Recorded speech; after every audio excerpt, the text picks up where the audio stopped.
Kama unavyoona wale vijana wanachokifanya, wanajaribu kumwaga chokaa kwenye hili bwawa kwa sababu kumetokea changamoto, samaki wameanza kuleta kama fungus hivi. Kwa hiyo kama unavyoona wanamwaga ile chokaa, inaenda kusaidia kurekebisha pH ya maji na kuua baadhi ya bakteria wa magonjwa na kadhalika. Kwa hiyo unavyoona hiyo chokaa hiyo. Kwa hiyo unamwaga juu hivi, then hiyo siku walishi, unaweza tena ukalisha siku inayofuata. Hali kizidi zaidi unaweza ukawa unamwaga mara nyingi zaidi, hata kila baada ya siku moja, ili kuwatengenezea mazingira rafiki zaidi. Hili ni bwawa kubwa ambalo kuna samaki wakubwa wazazi, na tunamwaga chokaa kwa ajili ya kuwatibu. Ni njia mojawapo ya haraka sana ikitokea samaki wameanza kuugua.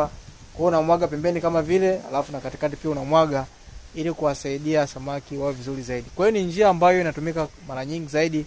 Aina ya chokaa ni chokaa tu ile kawaida. Ukienda kwenye maduka hardware, unaona kama unavyomwaga maduka hardware, unaweza kwamba unahitaji chokaa ambayo inayotoka Tanga. Kwa hiyo unapewa chokaa na unakuja kutibu samaki wako. Kwa hiyo usisubiri mpaka samaki wafe wote. Basi ukiona tu kuna dalili ya magonjwa ya samaki au samaki wanaanza kuugua, basi unachokifanya ni kwamba unabadilisha maji alafu unamwaga chokaa, inakusaidia sana.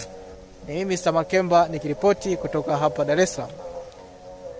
Ni mimi mtaalamu wako Mr. Makemba.